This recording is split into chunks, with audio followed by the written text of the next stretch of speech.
Hello दोस्तों, नमस्कार। मैं आप लोगों का हार्दिक अभिनंदन करता हूं अपने ट्रेडर वाली स्टॉक मार्केट यूट्यूब चैनल में। जो लोग फर्स्ट बार विजिट कर रहे हैं, सब्सक्राइब, बेल आइकन ऑल जरूर सेलेक्ट कर लीजिए और साथ में अपना टेलीग्राम है तो टेलीग्राम को भी जरूर सब्सक्राइब कर लीजिए। ठीक है, चलिए।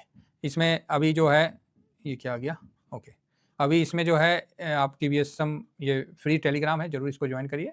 कोई चार्ज नहीं है इसका, और ये स्विंग का है और ये शॉर्ट स्विंग का है, तो ये दोनों चीज़ है। तो अभी सर हम डिस्कस करेंगे कि 52 वीक में मतलब जो भी अभी तक का सबसे डाउन कौन सा ETF है। देखिए, पिछले बार जो था डाउन वो अभी तो नहीं है, वो तो ऊपर उठ लिया है। पिछले बार जो डाउन था वो तो ऊपर उठ लिया, जैसे OLI ETF वगैरह वगैरह सब गिरे हुए थे, तो कई उठ भी लिए। बात समझ रहे ना। अब जैसे डिफेंस था, पिछले बार गिरा हुआ था, अभी देखिए डिफेंस कहाँ चला गया। जो डिफेंस यहाँ था वो अभी यहाँ आ गया है ना। तो इसीलिए थोड़ा सा ये देखिए, पिछले बार डिफेंस यहाँ था तो अभी उठ के यहाँ उठ के कहाँ चला गया जी, ये ऊपर तक चला गया डिफेंस वाला। तो कई ETF हैं जो नीचे से बाउंस बैक कर गए हैं, है ना। तो OLI ETF भी ऊपर बाउंस बैक किया है ना।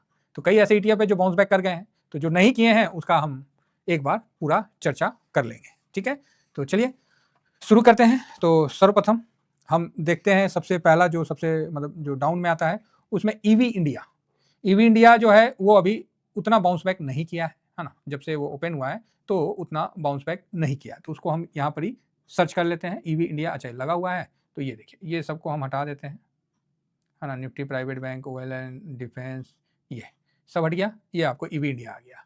अब EV इंडिया को हम कैंडल में ले लेते हैं और यहाँ पर ही मूविंग एवरेज एक लिख देते हैं, MA कर देते हैं, तो मूविंग एवरेज सिंपल वाला आ गया। अब इसको हम क्लिक करके क्या कर लेंगे, अरे है तो ये, अच्छा एक मिनट, है तो मूविंग एवरेज, एक सेकेंड, तो इसको हम काहे झूठ-मूठ का लिख रहे हैं। तो यहाँ ऑलरेडी है मूविंग एवरेज 200 का, तो EV इंडिया में अभी 1 डे वाला हिसाब में देखा जाए तो नहीं हो रखा है। हाँ 3 आवर्स वाला देखें तो उसमें मूविंग एवरेज आपको देखने को मिला। तो ये देखिए, EV इंडिया काफ़ी ऊपर से नीचे आ गया है। आप बोलोगे सर EV इंडिया में तो हम लोग का लॉट है और ऊपर में हम पार्किंग में हैं। तो देखिए, जो भी है सो है। ऑलरेडी ये अभी 19 से 20% गिरा था, 20 से 21%, वहाँ से थोड़ा रिकवर हुआ है। ऐसा हम नहीं कहेंगे थोड़ा सा रिकवर नहीं हुआ है, लेकिन अभी भी 18% के आसपास गिरा हुआ है। तो अभी हम लोग को यहाँ पर ही थोड़ा सा ध्यान क्या देना है कि इसका जो रेसिस्टेंट है इस पर विशेष ध्यान देना है। अभी ये 29.18 चल रहा है, 29.18 चल रहा है। हम लोग को इसको यहाँ पर ही देखना है। अभी 29.18 चल रहा है और हम लोग को इसका रेसिस्टेंट 29.50, अगर इसको क्रॉस करता है तो फिर एक अच्छा मूवमेंट देखने को मिल सकता है। कारण कुछ भी हो, बजट हो, न्यूज हो, जो होना है हो, तो ये आपको डाउन है 19%, अभी भी 18-19% डाउन आपको देखने को मिल रहा है। क्या है, EV इंडिया। ठीक है, अब नेक्स्ट चलते हैं। नेक्स्ट हम लोग का आता है FMCG IETF, तो इसको भी हम सर्च कर लेते हैं। FMCG IETF, ठीक है साहब। ये देखिए, ये भी आपके सामने आ गया है, तो ये भी वन डे में तो होगा। यस, 1 डे में है। तो देखिए, काफ़ी ऊपर था और ऊपर से काफ़ी अच्छा इसमें भी करेक्शन आ गया है और बिल्कुल सपोर्ट पे है, और यहाँ मल्टीपल सपोर्ट ले लिया। तो इस पे हमने आपको बताया कि बहुत अच्छा आपको यहाँ पर ही बन रहा है। और इसमें जो अभी डाउन है कुल मिला के, अगर यहाँ से आप देख लिया जाए मोटा-मोटी, तो आप यहाँ पर ही एक सेकेंड जा यहाँ जो डाउन है ये कितना परसेंट का डाउन है, तो इसको भी हम एक बार देख लेते हैं। तो EV इंडिया ने मोटा-मोटी आपको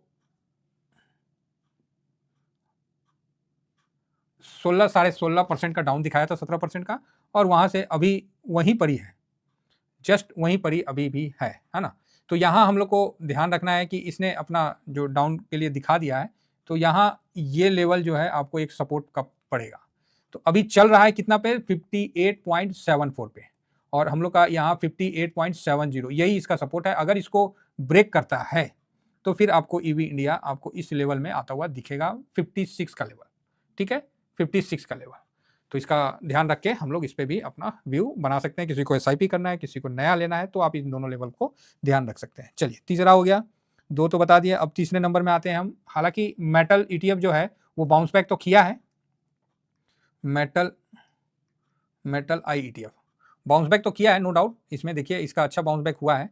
तो ये जो ऊपरी लेवल से मोटा मोटी कितना गया है, तो यहाँ गया था ये 23%, और 23% से वहाँ से ये बाउंस बैक आके 17%, 5% का बाउंस बैक हुआ है, तो अच्छी बात है। तो अभी हम लोग को इसका जो ये जो लो बना दिया है ना, तो 7 रुपया 96 पैसा का ये हमको लो को ध्यान में रख के काम करना है। और इसका अपर रेसिस्टेंट जो है ये आपको यहाँ पर ही निकल के आ रहा है, ये वाला लेवल, ठीक है। ये लेवल आपको 870 के आसपास आता है, ठीक है। 870 नहीं, उससे कम ही है, 65 के आसपास आता है। तो इसको आप ध्यान रख के आगे बढ़ सकते हैं, ठीक है। 70 मेटल IETF है, तो इसको आप बिल्कुल ध्यान देके आप आगे बढ़ सकते हैं। चलिए आगे बढ़ते हैं। नेक्स्ट आता है अपना प्राइवेट बैंक IETF, ठीक है। ये ETF ऊपर से ये भी अभी एक्चुअली क्या ETF में सेल लगा हुआ है सॉरी। तो आप इसको कहीं से भी बाई करिए, सेल करिए, बड़ा बढ़िया मतलब है। अभी कोई सिस्टम मतलब कोई दिक्कत नहीं है। ये कहाँ चला जाता है इतना लंबा है, तो अभी बढ़िया है सॉरी, खांसी हो रहा है। तो यहाँ पर ये आप देख सकते हैं अभी जो है ये फ्रेश टूट के 13.30% के आसपास टूटा हुआ है। सोचिए प्राइवेट बैंक का है, जिसमें कि HDFC, एक्सिस, आपको ICICI, सारे प्राइवेट बैंक इसके अंदर आते हैं, ठीक है। तो ये मोटा मोटी टूट के यहाँ तक आ रखा है। तो यहाँ पर ही मैं तो बुलिश हूँ, लेकिन मैं इसका लास्ट गिरावट ये देख रहा हूँ 23.00, वर्तमान में है 23.81, है ना, 8172 ऐसी है। तो यहाँ पर ही ये सपोर्ट लेना चाहिए, यहाँ पर ही ये सपोर्ट लेना चाहिए।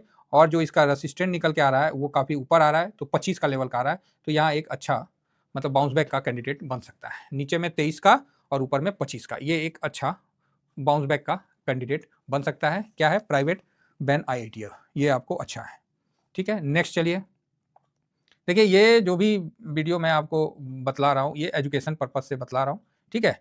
और आप इसको समझ सकते हैं। एमओ रियलिटी, तो एमओ रियलिटी में आते हैं। तो एमओ रियलिटी रियल में बहुत गिर चुका है, जितना भी इसने अपना गेन था सब गंवा के बैठा हुआ है। मोटा मोटी ये अपना जो गेन गंवाया मतलब 21-22% टूटा है, और अभी वहाँ से ये 18-19% माइनस में है। तो काफ़ी अच्छा है। यहाँ पर ये 94.09 चल रहा है, और इसका नीचे का जो काफ़ी मजबूत सपोर्ट निकल के आ रहा है वो यही आ रहा है, जहाँ ये बाउंस बैक किया है, ये 90 के आसपास है ना। हालांकि इसका जो लो था वो 85 का था इस साल का, तो अभी जो है वो आप इसको 88 तक को मान के चलिए, जो कि काफ़ी अच्छा है। और जहाँ है वहीं पर ही रेसिस्टेंट है, उसके बाद जो रेसिस्टेंट शिफ्ट होकर 100 पे चला गया है, इस लेवल में 100 पे चला गया है। नेक्स्ट अपना आता है, इसको तो देख लिए। नेक्स्ट आता है OLI ETF, ये भी जंप तो किया है, एक बार इसको देख लेते हैं क्या किया है नहीं किया है, एक बार नज़र मार लेते हैं। तो ये देखिए बाउंस बैक तो दिखाया, अभी रिलायंस का रिजल्ट अच्छा आया है तो बाउंस बैक तो दिखलाया है, ठीक है। इसमें कोई शंका नहीं है कि इसने बाउंस बैक नहीं दिखाया है। लेकिन अभी मेरे पास खुद है जो कि माइनस में है, तो मैं भी वेट कर रहा हूँ। तो यहाँ पर ही एक SIP के हिसाब से एक सही बन रखा है। तो यहाँ 23-24% गिरा था, तो वहाँ से ये ऊपर होके अभी 19-20% है, मतलब थोड़ा सा ही रिकवर किया है। तो यहाँ पर ही ये लेवल, ठीक है, और अपर में ये लेवल बहुत ही मतलब है। तो ये बिल्कुल ये लेवल के पास ही है, मतलब 11.21 अगर क्रॉस होता है तो ये मजबूती की तरफ दिखेगा, और नीचे में 10.39 इसका ये सपोर्ट है। अभी चल रहा है 10.99, ठीक है। तो अच्छा है, थोड़ा सा आप इसको देख के समझ के इसके साथ आगे बढ़ सकते हैं, कहीं कोई फिलहाल तो दिक्कत नहीं है। अब रिजल्ट वगैरह अच्छा आया तो इसमें अच्छा है। और ब्रेंड भी देख ही रहे हैं कितना दिन से डाउन ही है, अगर ब्रेंड में उछाल आता है तो इसमें भी बेनिफिट देखने को मिल सकता है। नेक्स्ट आइए ALPL30 IETF, ये काफ़ी लोगों का इसमें अभी पैसा भी काफ़ी गिरा था, तो सब क्योंकि ये हम लोग का बहुत फेवरेट ETF है ना, जो कि 200 ये एक्चुअली काफ़ी गिरा हुआ है, और इसको हम लोग लिए थे किसके लिए, तो इसमें IT का पोजीशन अभी बढ़ा दिया गया था, और IT अभी डाउन चल रहा है, तो जिस कारण से इसमें आपको गिरावट देखने को मिला है, साफ तौर पे गिरावट देखने को मिला है। और ये यहाँ पर ही बिल्कुल सपोर्ट के पास आपको दिख रहा है। तो सपोर्ट बोले तो ये इसका सपोर्ट जगह है, ये जो है ना, ये 26 तक इसका बढ़िया सपोर्ट है, और ठीक है 26 तक इसका सपोर्ट है। और जो रेसिस्टेंट देखेंगे ये इस लेवल में दिखेगा 28 का, और वर्तमान में ये चल रहा है 26.74। तो इस लेवल को आप ध्यान में रख के आगे बढ़ सकते हैं। तो ये काफ़ी गिरा हुआ है, ऊपर से देखा जाए तो अच्छा खासा इसमें गिरावट हो रखा है। तो चलिए अच्छी बात है। देखिए पहले तो कभी मिलता नहीं था, है ना, पहले हम लोग बोलते थे कि कब गिरेगा सर, कुछ तो मिल ही नहीं रहा ये वो। अभी सब गिरा हुआ है, तो सही बात बताएं, लोगों के पास पैसा ही नहीं है लगाने के लिए, बहुत जो लोग थोड़ा-सा समझदार हैं, चाहे जो जिन्होंने पोर्टफोलियो को मैनेज करवाया है, उन्हीं के पास बचा हुआ है पैसा, अदरवाइज़ पैसा लोगों के पास अभी समाप्त है। थोड़ा बहुत है तो लास्ट में लगा के, मतलब अभी 18-19% ये डाउन है, बिल्कुल ये सटीक जगह है, ठीक है। आईटी में इधर अभी चेंज करेगा, जो आईटी में अचानक से पोजीशन इसने बढ़ाया था, क्योंकि वो तो सिस्टम है ना, सिस्टम के अनुसार बढ़ जाता है।